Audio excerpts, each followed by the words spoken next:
I got my PhD in the field of organic chemistry, postdoc at Stanford University, joined the group of a man who was going to win a Nobel Prize in chemistry, voted one of the top 50 most influential minds in the world. I was a visiting scholar at Harvard University. I've spoken at every major university in this country, have over 650 research publications, voted the R&D magazine Scientist of the Year. I'm in the National Academy of Inventors.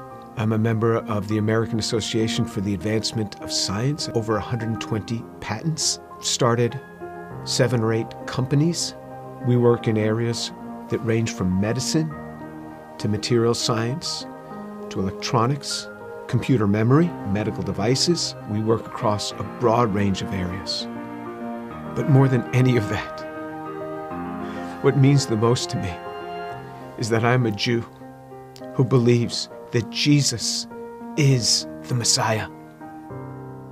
I grew up just outside of New York City. I thought everybody was Jewish. I didn't even know that there was anything else. I had no particular interest in that, other than when all my friends were getting bar mitzvahed or bat mitzvahed, and then I would attend, of course, every week.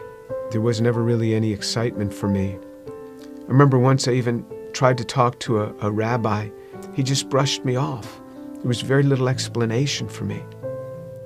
I remember when I went to college, I started meeting a number of people that said that they were born-again Christians, which was sort of an odd term. What's born again?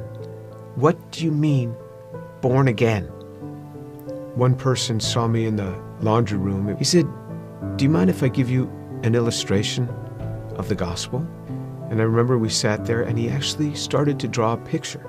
A cliff with a man on one side, and he drew a little man, and then another cliff with God on the other side, and a big chasm in between that he labeled with sin.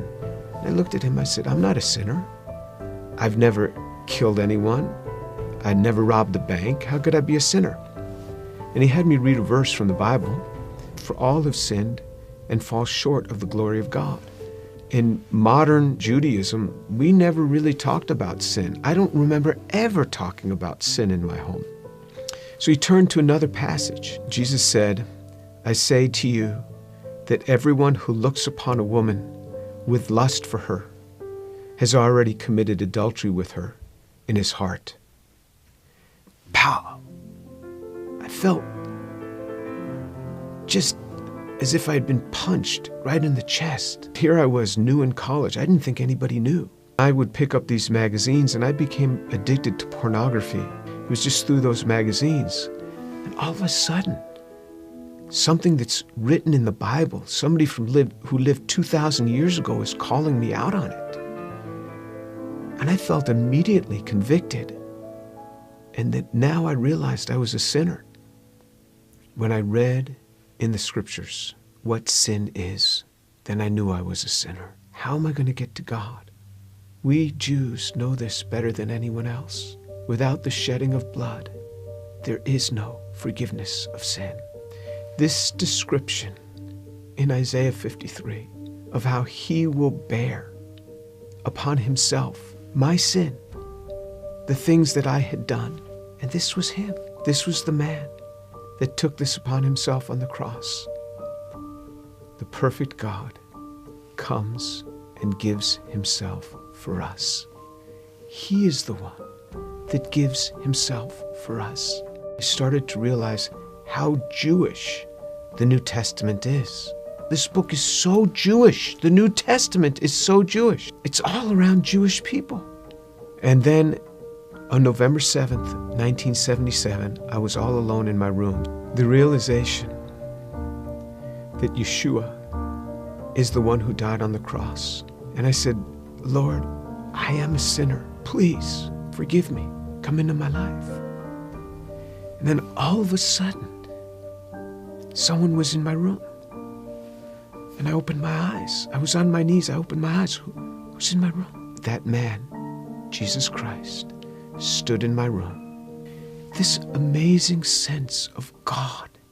Jesus was in my room and I wasn't scared. All I started doing was just weeping. The presence was so glorious because he was there in my room on that day.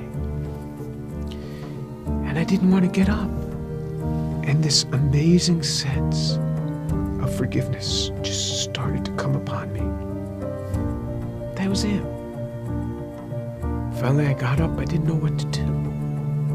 I didn't know who to tell. Here's this Jewish kid from New York City. What am I going to say? My cousins were shocked. How could you do that? You're Jewish. Telling my mother how I had invited Jesus into my life. She didn't say much. She was weeping.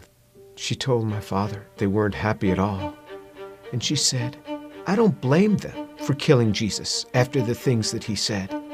Who is he to come against these religious leaders that have dedicated their lives to helping people and to tell them that they are whitewashed tombs?